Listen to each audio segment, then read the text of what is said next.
Mark, you're here at this time? We're gonna get caught. Don't worry, just came to ask. The guys are hosting a party at Cape May tonight. There's gonna be a blood moon. It'll be fun. You wanna go? Yeah, of course I wanna go. Alright, then be ready by midnight. I'll pick you up. Lisa, hurry, the RA is coming down the hall. This is Lisa Adams. She is a sophomore at the IIB University in the small coastal town of Cape May in New Jersey. She was living at the college dormitory with another roommate/friend of hers, Emma. But despite being good friends, Lisa and Emma were quite different. For Emma, safety was her #1 priority. And for Lisa, safety was no priority. Lisa was always ready to adventure, take the risk as long as it was fun, and Emma was always backing out. At their dorm, there was a strict policy that no boys were allowed, and no visitors, male or female, at all after 7 p.m. But of course, Lisa often snuck in her boyfriend Mark, or snuck herself out to meet him. Near midnight, Lisa got ready, fluffed up her bunk with pillows, when she got a call from Mark. I'm waiting outside, hurry. Lisa opened the windows to see him on the other side of the road on his motorbike, waving at her to hurry up. She turned to Emma last time, who still had her nose buried deep in her textbook. Emma, why don't you come just once? It's gonna be awesome, you're always missing out. No thank you, I don't want to get into trouble. Besides, if anyone comes to check up on you, you need a backup here. Alright, Miss Goody Two-Shoes, see ya. Lisa climbed down the window and sneakily ran across the street, hopping onto Mark's bike before they rode off.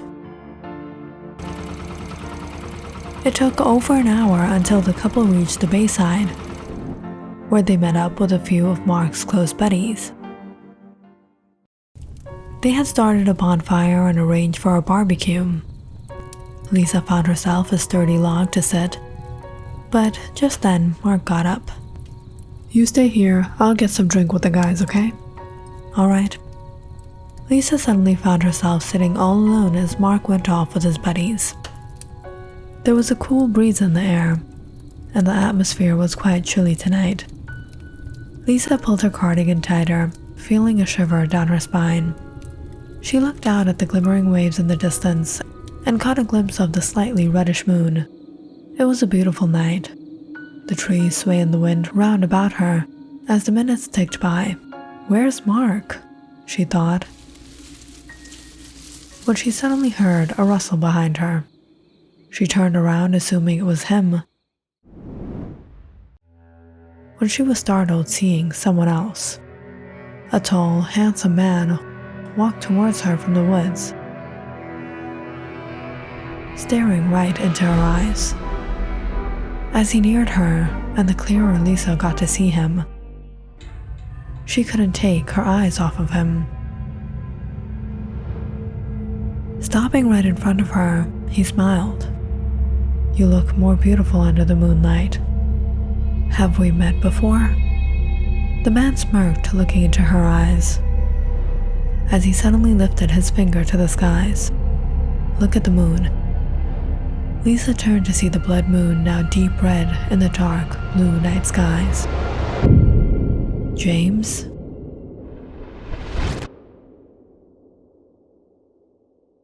A while later, when Mark and his buddies returned, one of the guys stopped, seeing Lisa speaking to someone. Who is that with your girlfriend? I don't know, maybe he's bothering her. Let me go see. Mark hurried over to them and called Lisa. Lisa, what are you doing with him? Who is he? But to his surprise, Lisa didn't answer him. She didn't even look his way. Lisa, come here. Mark stood still as Lisa just looked into the man's eyes, completely ignoring him. Lisa, don't you hear me? When Lisa refused to acknowledge him, Mark felt enraged. So you're with him now. Alright, then be with him," he said before he turned to leave. A while later, his friends saw Mark return looking quite upset. "What happened, dude? Where's Lisa?" "Just broke up with her. Now she's having fun with that guy." "Who is he? I didn't see him when we got here. You want us to take care of him?"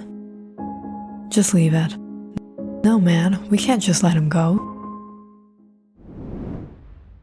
The friends all got together and walked towards Lisa and the guy. But as they neared them and called out, "Hey, what do you think you're doing?" the guy suddenly turned around and stared right at them. The friends all nervously looked at each other. There was something in his eyes. Something just didn't seem right.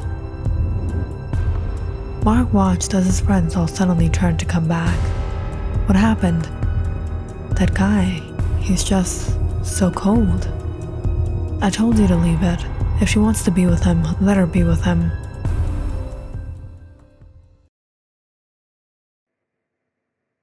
That night, quite upset and frustrated, Mark left with his buddies and returned home. He neither called nor tried to meet Lisa again. It was over for him. They had been dating for a few months now, and he had really liked her, but she turned out to be far different from what he thought. However, on the other hand, Emma felt rather concerned when Lisa didn't return to the dorm that night. She tried to call her up, but she couldn't reach Lisa's phone. At first, Emma thought perhaps she had gone to stay over at Mark's place. But when Lisa didn't return the second night either, nor pick up her calls or even text her back, Emma thought it best to inform the RA. "She's been missing for 2 nights." "What? Why didn't you tell us earlier? I thought she would come back. She was with her boyfriend." The RA had a search conducted in the dormitory and the college campus for Lisa. He tried contacting her on her phone, but when there was still no news of her whereabouts. The following day, he along with Emma went to the police to file a report. "When was the last time you saw her?" "She sneaked out of our dorm room at midnight 3 nights ago. Her boyfriend Mark picked her up for a party they were supposed to go to at Cape May." With this information, the police immediately set out to find Mark and rather conveniently found him at the university. "We need to talk. You have to come with us." They brought him to the precinct for further questioning. "Where is Lisa?" "I don't know. She was last seen with you when you supposedly took her to Cape May 3 nights ago, and she's been missing since. What happened?" "We went there together, but then she left me for another guy, so I left. But we weren't there alone. A few of my friends had gone with us. They saw the guy too." "Did you know this man?" "No, he wasn't part of our friend circle." The police then had Mark's friends brought to the precinct, where they too were questioned about this man Lisa had been seen with. They all confirmed the incident to be true. "Will you be able to give a description of the man?" "He was quite tall. He didn't look like he was from our college. He had to be older than us." The police had a sketch drawn according to the description. But strange as it was, when they searched their database to come up with familiar-looking individuals, the system failed to match the sketch with anyone. Eventually, coming to the conclusion that Mark and his friends were innocent, the police let them go and continued to question others at the university and the local area. All the while, they tried to contact Lisa through her phone, but unfortunately, reception near the Bayside, where she was last seen, was very poor, and they couldn't reach her. It was, however, the following night that the BIIPD caught a signal from Lisa's phone for just a few moments and immediately traced it to a location by the point of Cape May. They sent out their crew to the spot, and after searching for hours by the coastline, it was sometime in the middle of the night that one of the officers found her. "She's unconscious. Call backup," Lisa was found emaciated, pale and weak, having been lost out here for almost 5 days without food or water. She was admitted to the hospital where she received her treatment, while the police continued their investigation till Lisa would regain her consciousness. When Emma heard Lisa was in the hospital, she hurried to meet her. But seeing her condition, she was shocked. Lisa had lost so much weight. Her skin was faded and colorless. But what was strange was a tattoo on her arm. Emma couldn't make out what it said, but it seemed like some strange symbols or language. But what was odd was that Emma had never seen this tattoo on Lisa before. When did she get it? How are you related to Lisa? I'm her friend. I see. Perhaps it's best if we can inform her parents of her condition. Her body is lacking blood at dangerous levels. If we don't get her enough blood soon, we're in doubt whether she will survive. I'm sorry, doctor, but I don't really know any of her relatives. The doctors were rather bewildered by Lisa's case. It seemed like a miracle that she was even alive. Luckily, they were able to get her a blood transfusion. However, it didn't help her much. Lisa's blood levels remained low, and her body weak and fragile, in a vegetative state.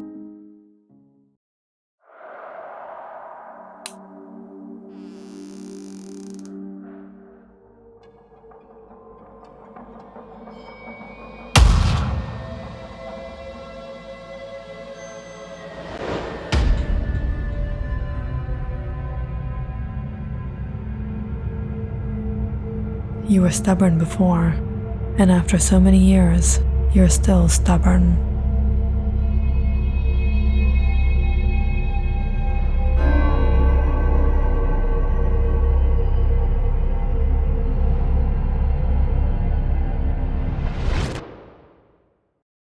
The following dawn, when one of the nurses came into Lisa's room to check her vitals and drew the curtains,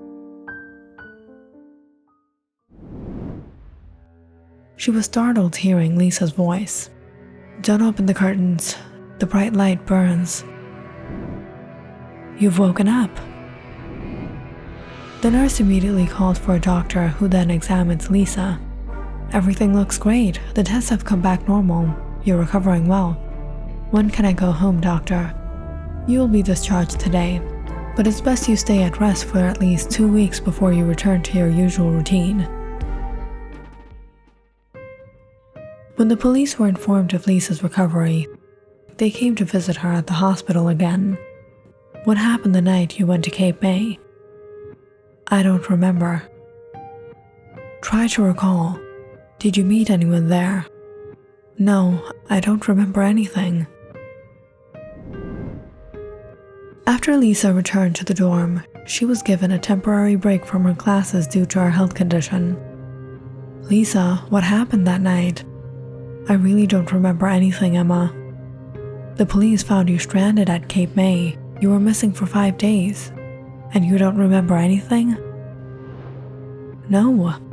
Alright, at least you're back and safe now. Lisa went to bed that night, thinking about everything Emma and the police had told her. But she truly couldn't recall anything, and soon fell asleep in her thoughts.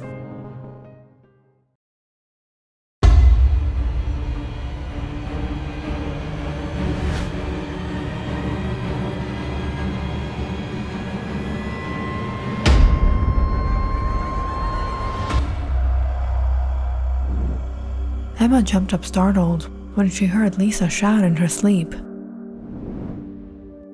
Lisa, are you okay? What happened? I remember that man. It was just a dream. Try to relax and get some rest.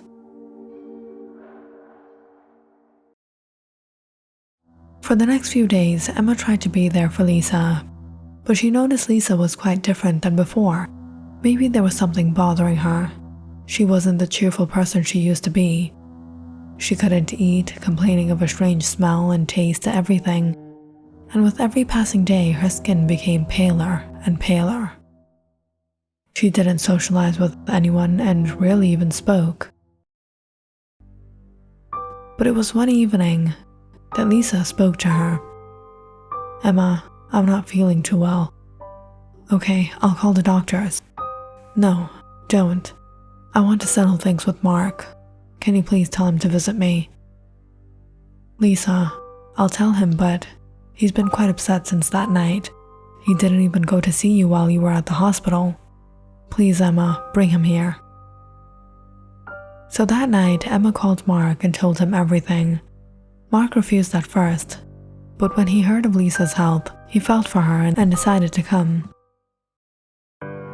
It was almost 1 a.m. when Emma managed to sneak Mark in.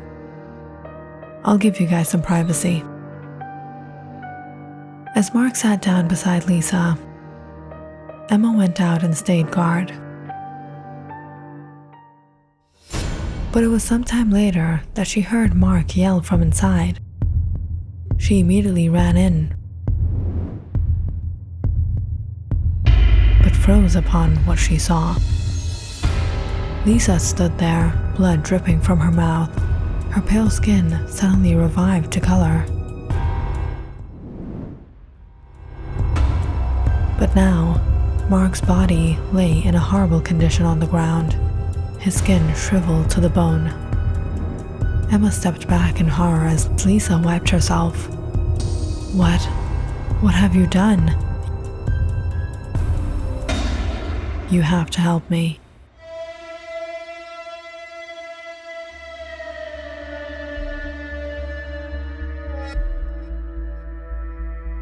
Click on the subscribe button and check out more awesome videos on our channel. And don't forget to press the bell icon because you know it's interesting.